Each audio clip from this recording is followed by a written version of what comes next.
the time they talk about like the arm triangle, right? It's a shoulder hold, right? And it can be a submission, sometimes it's not a submission, sometimes it's just a pin. But it doesn't have to be an arm triangle, right?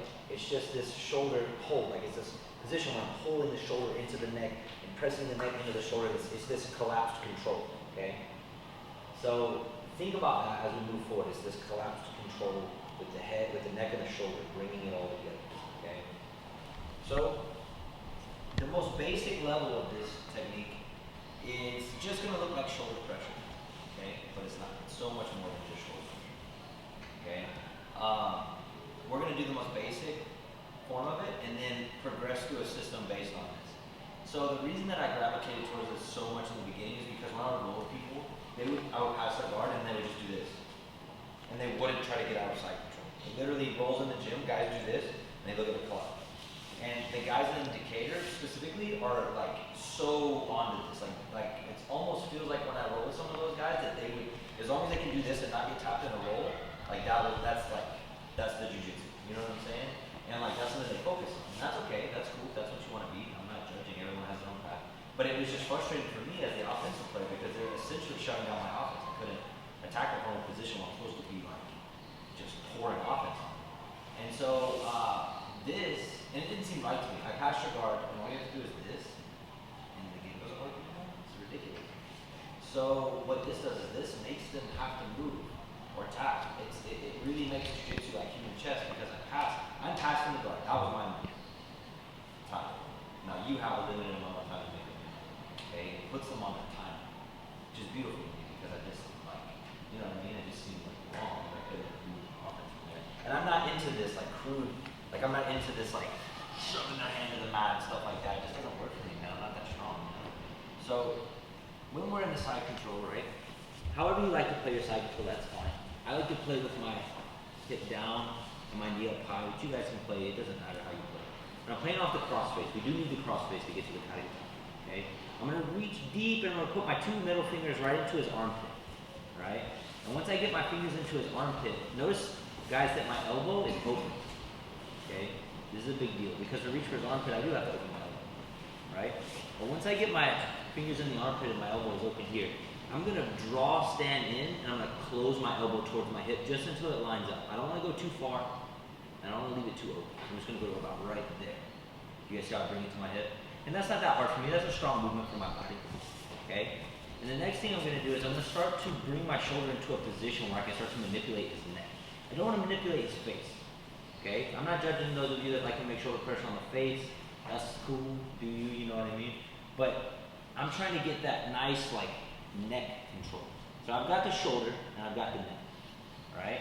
And now all I need to do is make a position with my body that's going to allow me to drive pressure through his neck, okay?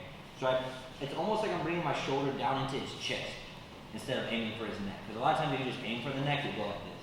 This is not what we want. So here, into his shoulder. And now I'm just going to extend that leg out, make sure I keep his hip blocked nice and tight, and I just start pouring on the kata gatame right here. And this is the position. You see him tapping? So, if you guys have ever done a Von Flue choke before, it's much like the Von Flue choke, except that it's just side control. He can frame, it doesn't matter. He can pour this on, he can push my head away. Guys do this all the time. You guys see what I'm saying? Yeah. He's choking the entire time. So now, when I pass Stan's guard, we're out here, and I hit like a big pass, big move pass, dive. And I get here, Stan curls up in a ball. I'm not giving him anything. Okay, then tap, that's fine. Or go to sleep. Or do something you know you shouldn't do. Right? So this is the most basic. In the whole series, this is the most basic move. And it's just basic side control. I'm here. I grab the inside of the armpit. I close my elbow. I drop my shoulder down into his neck. And then I just posture through my shoulder. Okay? You can use this hand to collapse the far side hip. You can use it to collect the near side hip. You can use your knee and your hand.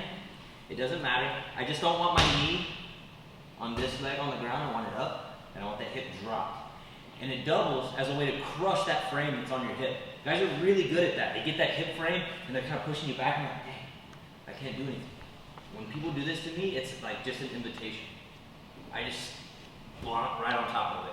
and I just pull him right in posture, and he taps. Okay? Now don't overemphasize it, guys. It's very subtle. This is not a big movement. I'm not like pulling him way back here, like turning my whole body over on top of him. We're gonna get to some better grips that allow us to finish this as a submission. But I'm not aiming for a submission. I'm just aiming for this dilemma where you stay here and get choked, or you do something you know you shouldn't do. Okay? And generally the guys who sit like this in the bottom of side control think that everything is the wrong move. Right? So they're gonna do things that for sure are gonna get them tied up. And that's what we're gonna do. We're gonna look at the responses that come up with them. Okay? But we do have to have a good understanding of the most basic of the kata gatame options. Okay? So when you guys do this now in the drill, I want you guys to try to tap the guy. I want you to try to choke him until he taps. Understand that choking and joint locking are completely different. Joint locks are instant. The moment my joint gets to the breaking point, I don't want to go any farther tap. When you apply a choking, it can be applied perfectly. It's still going to take time. Okay? So when you get there, put it on, relax. It doesn't take a lot of energy. You're just posturing. I'm not squeezing anything. You're just posturing into his neck. Just wait. When you pull the shoulder cuts off one side of the carotid, your shoulder cuts off the other. You're here. Another beautiful thing about the kata gatame is it makes his arm weak. It breaks the integrity of his shoulder, it brings it up like this. This is going to be extremely weak. So guys that are really good at pushing your head away are no longer good at pushing your head away, because when they go to push, nothing happens. Okay? So keep all those ideas in mind.